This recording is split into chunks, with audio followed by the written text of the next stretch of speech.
My name is Mira, and I'm 28 years old. I planned a small glasshouse wedding on the cliffs outside Brighton, paid for with our savings. Just me and Jonah. The morning of the wedding began quietly. Too quietly. The sea was pale and still, the cliffs veiled in early mist. The glasshouse gleamed in soft light, its transparent walls catching every breath of the ocean. I remember pressing my hand against the glass, watching the faint outline of gulls sweep past, and feeling a mixture of awe and fear. This day was supposed to be about love, not absence. The florist arrived with cream narcissus and pale roses, their scent delicate but insistent, filling the air with something that felt like hope. Jonah was calm, as always, his tie slightly crooked, his hands steady when mine weren't. He whispered, "We made this ourselves," and he was right. Every candle, every song, every small decision had been a shared heartbeat between us. Then came the envelope. It was handed to me by a courier, no call, no smile, no family car pulling up with laughter and perfume and last-minute chaos. Just an envelope, sealed too tightly. I recognized the handwriting immediately, Lorna's. Even the pressure of her pen was familiar, sharp and unyielding. 6 words stared back at me. Handle it. You chose this life. I read it twice, then a third time, as if repetition would reveal a hidden tenderness. There was none. My mother's voice echoed in my head, the same one that had once told me that love without her approval would never be real. It wasn't anger I felt, it was detachment, like a thread quietly snapping. When the ceremony began, I caught my reflection in the glass walls. I didn't look like a bride from their stories. I wasn't the polished daughter who followed their script of wealth and control. I was simply myself, bare-shouldered, eyes steady, hands trembling only slightly as I held Jonah's. Around us, friends gathered in soft colors, faces full of warmth and sincerity. It wasn't grand, but it was ours. And yet, in the background, the silence from my family screamed louder than any music. My phone buzzed in my bag, notifications from their backyard gathering. Photos of them smiling beside a grill, captions dripping in passive-aggressive cheer about family values and keeping traditions alive. No one said my name. It was as if I had been erased. Still, I smiled through it.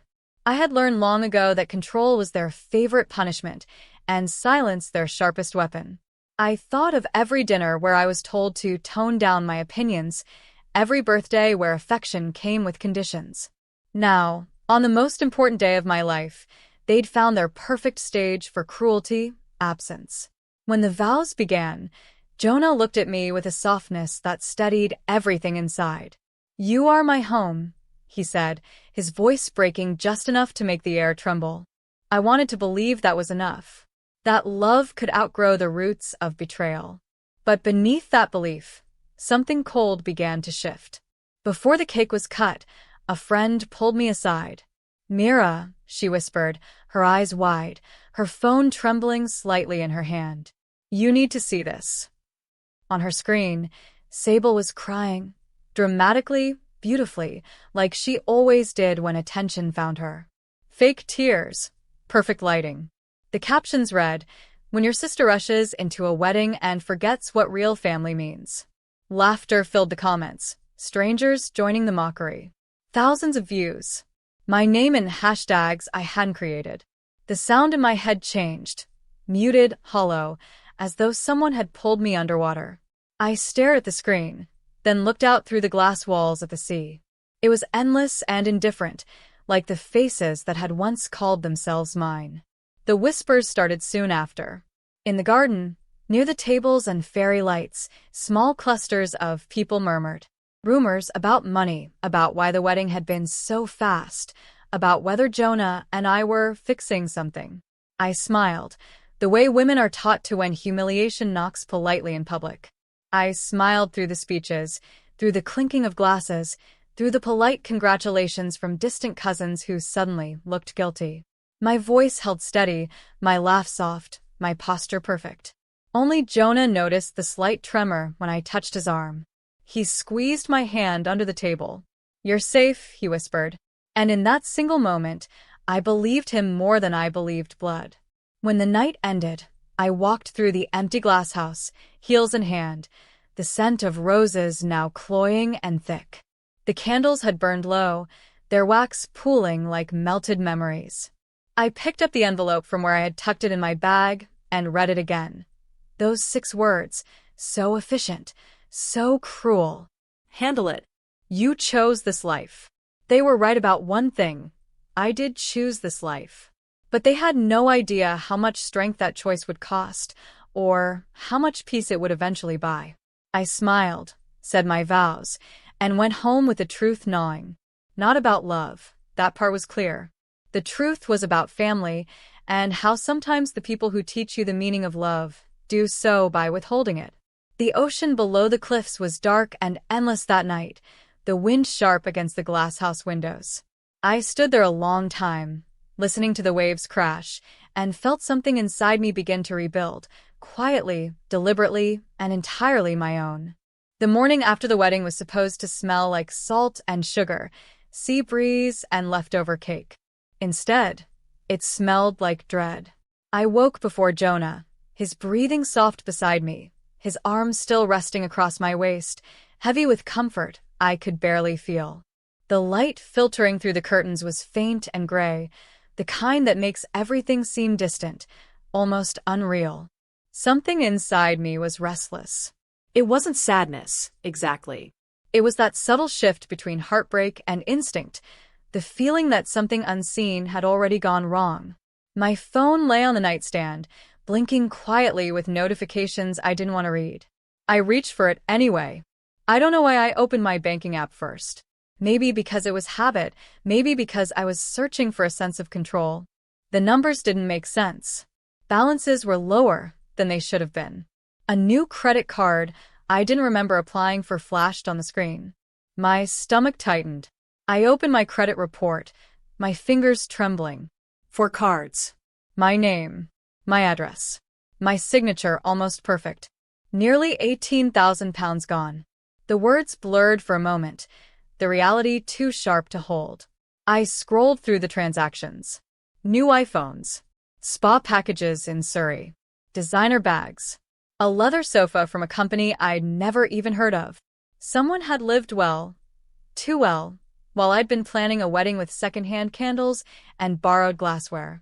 I sat on the edge of the bed, my knees cold against the wooden floor. The sea outside was roaring now, waves crashing against the cliffs as though echoing my pulse. My first thought wasn't even anger. It was disbelief, because I already knew who had done it. There were only a handful of people with my details, my mother being one of them. When the email arrived, it felt almost theatrical, as though she'd timed it for maximum cruelty. The subject line read, "Bills due, can you help?" Inside, her tone was casual, almost bored. No acknowledgement of the wedding she'd boycotted, no mention of the message that had gutted me on my own day. Just a single line about things being tight right now and how I should reach further. No apology. No shame. I stared at the words until the screen dimmed, my reflection staring back at me. I remembered all the times she'd borrowed temporarily, a few hundred here, a quick transfer there, always followed by a promise that never returned. I remembered being 16, signing forms she said were for my school fees, and later discovering they were insurance documents under her name. Every memory lined up like evidence I'd ignored. Jonah woke then, rubbing his eyes, asking what was wrong. I couldn't answer. I just handed him the phone. He read quietly, jaw tightening with each scroll. When he finally spoke, his voice was measured but heavy. "She's been planning this," he said. Maybe for months. That's when the shock began to cool. It was like the tide going out, pulling something warm from inside me and leaving behind something harder, steadier. I wasn't crying. I wasn't even shaking anymore. I just felt still, hollowed out but precise. The same family that skipped my wedding now sat under fairy lights I had once strung for them, living off my name. I could see it so clearly in my mind, the same backyard where they'd posted their family values photos, the same space where my father once lectured me about responsibility. They were probably sitting on that stolen sofa, their laughter soft and unbothered, my mother's wineglass full, my sister's fake tears long forgotten. I thought about how many nights I'd tried to earn their love, how many boundaries I had softened just to keep the peace. But now, something irreversible had shifted. This wasn't about forgiveness anymore. It was about reclaiming myself. The shock gave way to something colder, clarity. It was as if every part of me that had once been trained to flinch finally went still. For years, I had been taught that family meant endurance, that to love them anyway was noble. But standing in that gray morning light, with 18,000 pounds stolen and my name dragged through their quiet manipulations, I finally understood what it meant to stop performing love that wasn't returned. I made coffee without tasting it, each small movement deliberate. The kettle hissed, the cup steamed, but my mind was already elsewhere, calculating, tracing, documenting. I printed statements, circled transactions, saved screenshots. The paper felt oddly empowering in my hands. Proof was something my family had never prepared for. They relied on my silence, my softness, my tendency to believe them even when I shouldn't. When Jonah left for work, he paused at the door. "Whatever happens," he said softly, "we do this together." Together. That word landed differently. It didn't sound like dependency. It sounded like partnership. And for the first time, I realized how little of that I had ever received from the people who raised me. I opened a notebook and wrote one word at the top of the page. Lighthouse. I didn't yet know why that word came to me, only that it felt right. Something about guiding light through darkness. Something about standing steady when everything else turns violent. The sun was rising fully now, its light breaking through the clouds, painting the cliffs in fragile gold. My hands were still cold, but my focus was razor-sharp. They thought they could drown me in debt and silence. But I was already learning to swim towards something stronger, something beyond them. It didn't happen overnight. The decision to stop begging felt like shedding a skin I had worn too long, one made of fear, obligation, and the echo of my mother's voice saying, "Keep it in the family." But what they called family was a hierarchy built on silence, and I had finally decided I would not kneel inside it anymore. The morning after discovering the fraud, I sat with Jonah at the small kitchen table of our flat. The sea fog had rolled in thick, wrapping the windows in a pale haze. The air smelled like coffee and determination. We spread everything out: bank statements, screenshots, email threads, call logs, even old text messages from my mother and aunt that, in hindsight, read like confessions disguised as casual conversation. Jonah's handwriting was careful as he labeled each file: transactions, evidence, social media, video. My own handwriting shook as I added the title page, the Lighthouse file. I named it Lighthouse because I wanted something steady to hold on to, something that reminded me that even in darkness, you can guide yourself home if you keep the light focused.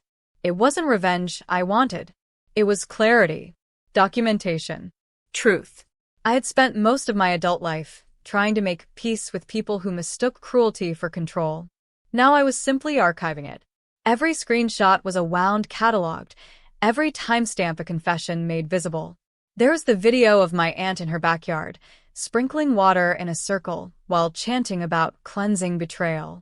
They had filmed it after my wedding, laughing, clinking glasses, claiming they were washing away dishonor. I had to pause the clip several times because my hands wouldn't stop shaking. Jonah reached across the table, his hand steady over mine. "You don't have to keep watching," he said softly. "I do," I replied. "They've spent years telling their version of me.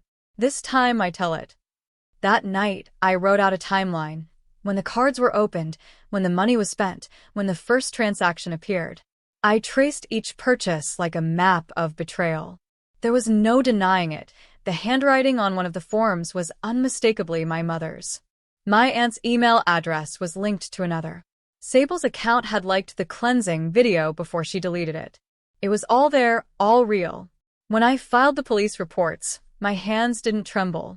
I filled out the fraud alerts with the calm precision of someone finally taking back the narrative. For years, my family had relied on my silence, knowing I'd rather absorb the pain than expose them. But now, silence felt like complicity. The officer who took my report was kind. He asked if I wanted to press charges. Yes, I said, the words solid and sharp. He nodded, perhaps surprised at the steadiness in my voice. I wasn't angry anymore. Anger had burned out days ago. What remained was purpose. Next, I wrote to HR at my aunt's firm. It was a clean, factual statement, no embellishment, no emotion. Just evidence. I attached screenshots of fraudulent purchases and connections between her personal details and the accounts in my name. I didn't need to accuse her. The proof did that for me. Then I posted the evidence publicly. Not a rant, not a meltdown, just a quiet post with documents attached, time-stamped, labeled, and unshakably true. I added one sentence. Receipts don't lie. The world moved fast after that. By noon, her company had suspended her pending investigation. The same aunt who had performed a backyard cleansing now found herself under official scrutiny. Contracts were canceled. Her smug videos vanished from her social media pages. Sable went silent. Lorna deleted her accounts altogether. And through it all, I felt no triumph, only release. I realized how exhausting it had been, carrying their secrets for years. How many nights I had rewritten my memories to make them seem less cruel. But now, with everything out in the open, there was no need to justify or soften. They had shown the world who they were. I had simply held up the mirror. Jonah watched me as the notifications flooded in, messages from distant relatives, old friends, even co-workers who had once believed my mother's stories. Some sent apologies. Most sent silence. That night, after the storm of exposure settled, I stepped outside. The wind off the cliffs was fierce, whipping my hair across my face. The ocean was dark, almost black, but far out near the horizon, a single beacon pulsed faintly, the lighthouse beyond Hove. I watched it flash, steady and unwavering. I thought of all the times I had mistaken quietness for peace, compliance for love. And I finally understood that sometimes silence is not calm, it's control. The silence that followed my truth was heavier than any storm, yes, but it wasn't mine to carry anymore. It was theirs. Inside, Jonah was at the table, sorting the last few papers into folders. It's done, he said softly when I came back in. I nodded. Not yet, I whispered. But it's beginning. Because Lighthouse wasn't just a file. It was the end of pretending, the beginning of something cleaner, a boundary drawn in ink and truth. For the first time in my life, I wasn't asking to be believed. I had evidence. I had my own light. It was early spring when the papers came through, my new name, crisp on official letterhead, smelling faintly of ink and freedom. It was strange to see it printed, to trace the letters of something that still felt unfamiliar and yet entirely mine. I had shed the last visible thread of them. Every signature from now on would belong to me, not the ghost they had tried to claim. The rental was small, 1 bedroom, white walls, windows that opened to a sliver of sea. The kind of place that made silence feel sacred instead of suffocating. I could hear the gulls in the morning and the hum of passing trains at night, reminders that life went on whether or not anyone clapped for it. The first day I moved in, I stood in the doorway barefoot, boxes stacked around me, and just breathed. No voices. No guilt. No one watching me through a lens of disappointment. Jonah carried in the last box, labeled kitchen/new life in his handwriting, and smiled the way he always did when words weren't enough. It's not much, he said, glancing around at the modest space, the peeling paint near the sill, the mismatched floor tiles. It's enough, I said quietly. It's ours. At night, the air was damp with salt and distance. I sat on the small balcony with a blanket around my shoulders, watching the lighthouse blink faintly over the horizon. That pulse of light became my anchor. Every few seconds, it returned, unhurried, certain. It reminded me that consistency doesn't need noise. It just needs truth. In the first week, I began the ritual of reclaiming ordinary things. New passwords. New email. A new bank account with no shared access. Each act was small but holy, like lighting a candle for the person I had finally chosen to protect, myself. There was power in administrative peace, in quiet autonomy. I didn't look at their social media anymore. The investigation had spread through their circles like a quiet storm, unraveling reputations they had built on moral theater. My aunt had resigned voluntarily.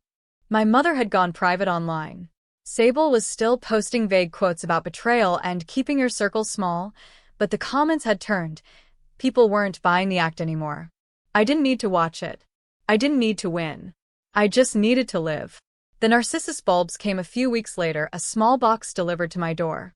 I ordered them without thinking much about it, something about their pale color, their promise of rebirth. I planted them in the narrow strip of soil behind the cottage, hands deep in the earth, cold and damp. The soil gave easily, as if it wanted something new to grow there. As I pressed the bulbs into place, I thought of all the things that had once felt permanent: my mother's approval, my sister's presence, the illusion that blood guaranteed belonging. I had spent years trying to be seen by people who only saw reflections of their own need for control. In losing them, I realized I hadn't lost family. I had lost a performance of it. There's a kind of grief that doesn't come with tears. It comes with quiet mornings when the phone doesn't buzz and you realize you don't miss the noise. That's what the weeks in Hove gave me. Stillness that didn't ache. I started working remotely, writing again, cooking simple meals. Jonah and I walked to the cliffs most evenings, our hands linked, the air sharp with salt and wind. Sometimes, when the tide was low, I'd collect sea glass, tiny fragments smoothed by time and collision. They reminded me of myself. Once sharp, now softened, still luminous. Each one proof that breaking isn't the end, it's transformation. When the narcissus bloomed, it was almost startling. Bright white against the dull green, delicate yet unyielding in the wind. I stood there for a long time, fingertips brushing their petals, and felt something shift quietly inside me. It wasn't pride, exactly. It was peace, the kind that comes when you no longer owe explanations to anyone. I changed my name not to hide, but to return to myself. It was an act of quiet defiance, a declaration that I no longer belonged to the story they wrote for me. Every time I signed it, at the bank, on a lease, on a letter, I felt the faint echo of a door closing behind me, sealing a chapter that had taken years to end. Sometimes, in the evenings, I still thought about the glasshouse wedding, the sea, the mist, the vows I spoke with shaking hands. I remembered how the silence of their absence had stung, how their cruelty had been dressed in family language. But now, that day felt different. It wasn't a wound anymore. It was the moment the bridge began to burn, and in its light, I found my way forward. I lost a performance of family and kept my life. Those words became my quiet mantra, a truth I returned to whenever doubt tried to whisper. Because the truth is, not every bridge that burns leaves you stranded. Some illuminate the way home. Some bridges burn. Some become beacons. Mine did both. And in that duality, the loss and the light, I finally found the freedom they could never give me, the kind that asks for nothing, proves nothing, and simply is.